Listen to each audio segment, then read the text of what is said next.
सभी को नमस्कार। मैं अनिल कुमार और आप देख रहे हैं vision classes official YouTube channel. आज की क्लास की शुरुआत करने वाले एक शानदार मोटिवेशन लाइन के साथ।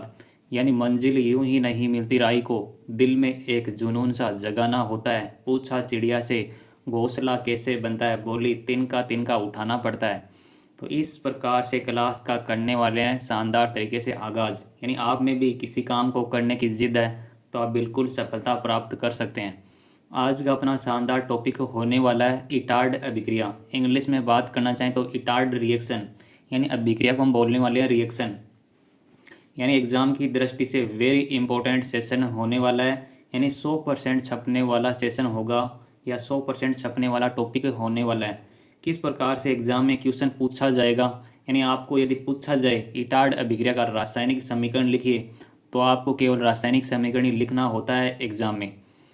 अब हम बात करते हैं टॉपिक की विस्तार से, यानी किस प्रकार से आप चीज़ों को आसान बना सकते हैं एग्ज़ाम में, यानी शॉर्ट वे में समझ सकते हैं। तो पहले यानी इटार्ड रिएक्शन में अभिकारक क्या होता है। अभिकारक को इंग्लिश में हम बोलने वाले हैं यहाँ से रिएक्टेंट। तो इटार्ड अभिक्रिया का अभिकारक होता है टोल्यून। टोल्यून क्या होता है, यानी बेंजीन वलय पर CH3 समूह। CH3 समूह को हम बोलते हैं मेथिल समूह। यानी बेंजीन वलय पर CH3 समूह जुड़ा होता है तो उसका नाम होने वाला है टोल्यून। अदर नेम की यहाँ से बात करना चाहें तो इसका नाम हो सकता है मेथिल बेंजीन। फिर हम नेक्स्ट पॉइंट में बात करने वाले हैं अभिकर्मक। अभिकर्मक क्या होता है ना, रिएजेंट। तो रिएजेंट के रूप में हम काम में लेते हैं क्रोमिल क्लोराइड, यानी इसको हम बोलने वाले हैं क्रोमिल क्लोराइड। किस प्रकार से क्रोमिल क्लोराइड की स्ट्रक्चर होने वाली है, तो CrO2Cl2, इसको हम बोलने वाले हैं क्रोमिल क्लोराइड। और साथ में क्या होता है ना, सोलवेंट। सोलवेंट या हिंदी में बात करना चाहें विलायक। विलायक के रूप में कार्बन डाइसल्फाइड, यानी कार्बन डाइसल्फाइड का यूज इटार्ड अभिक्रिया में विलायक के रूप में यूज किया जाता है। यानी CH2 एक विलायक की तरह बिहेव करता है इटार्ड अभिक्रिया में। फिर हम नेक्स्ट बात करना चाहें नेक्स्ट पॉइंट की, यानी इटार्ड अभिक्रिया का इंटरमीडिएट या हिंदी में बात करना चाहें तो मध्यवर्ती क्या होता है। तो इटार्ड रिएक्शन के मध्यवर्ती के रूप में हम बात करना चाहें तो क्रोमियम कॉम्प्लेक्स, यानी क्रोमियम संकुल का निर्माण होता है। इंग्लिश में बात करना चाहें तो क्रोमियम कॉम्प्लेक्स इसको हम बोलने वाले हैं। यानी इटार्ड रिएक्शन होती है उसमें मध्यवर्ती के रूप में यानी क्रोमियम संकुल का निर्माण होता है। फिर हम बात करना चाहें नेक्स्ट पॉइंट में, यानी इटार्ड अभिक्रिया का उत्पाद या प्रोडक्ट क्या होता है, तो वो होने वाला है बेंजल्डिहाइड। यानी बेंजल्डिहाइड होता है अभिक्रिया का फाइनल प्रोडक्ट। तो इस प्रकार से आज का सेशन था। यानी इस प्रकार से आपको इटार्ड अभिक्रिया के बारे में क्वेश्चन पूछा जाए तो इस प्रकार से पॉइंट वाइज पॉइंट आपको आंसर लिखना होता है क्वेश्चन का। अब हम बात करने वाले हैं इटार्ड अभिक्रिया का रासायनिक समीकरण, यानी केमिकल रिएक्शन किस प्रकार से होने वाली है। केमिकल रिएक्शन कुछ इस प्रकार से होती है, यानी पहले यानी जो बेंजीन वलय पर CH3 समूह जुड़ा होता है इसको हम बोलने वाले हैं टोल्यून, या इसको हम बोल सकते हैं मेथिल बेंजीन। इसकी हम रिएक्शन करवाने वाले हैं क्रोमिल क्लोराइड, यानी CrO2Cl2। इस प्रकार की स्ट्रक्चर होती है, इसको हम बोलने वाले हैं क्रोमिल क्लोराइड। यहाँ पे प्रेजेंस होती है, यानी विलायक के रूप या सोलवेंट के रूप में होता है कार्बन डाइसल्फाइड, यानी CH2। यानी इस प्रकार से आपको चीज़ों को एग्जाम में एक्सप्लेन करना होता है या रिप्रेजेंट करना होता है।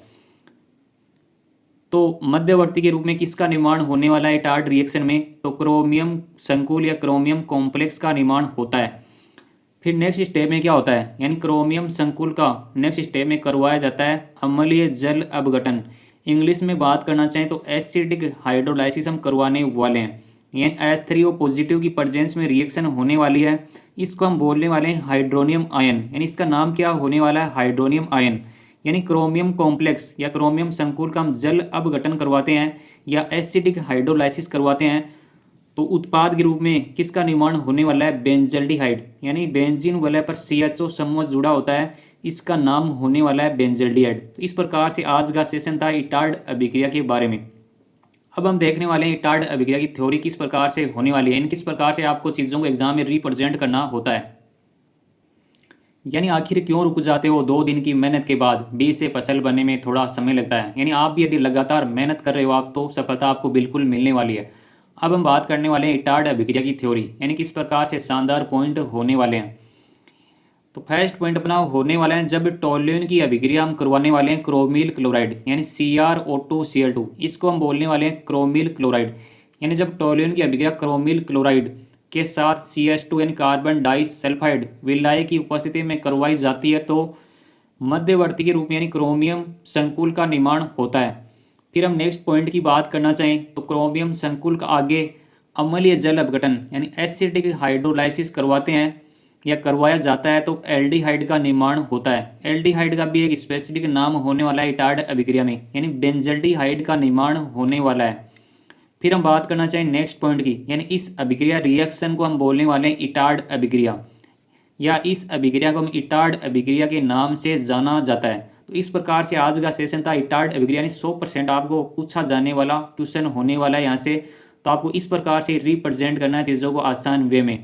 आपको यदि क्लास अच्छी लगती है तो आपने फ्रेंड को शेयर करना ना भूलें और वीडियो को ज़्यादा से ज़्यादा लाइक कीजिएगा, कमेंट कीजिएगा, जिससे मेरी टीम को मोटिवेशन मिल सके। Thanks for watching. Like, comment और शेयर करना ना भूलें और आप अपना अमूल्य सुझाव कमेंट के माध्यम से दे सकते हैं। और आपने अभी तक यदि विजन क्लासेज ऐप डाउनलोड नहीं किया तो आप डाउनलोड कर सकते हैं गूगल प्ले स्टोर से, जहाँ पर आपको मिलने वाला है बहुत कुछ। Thanks for watching.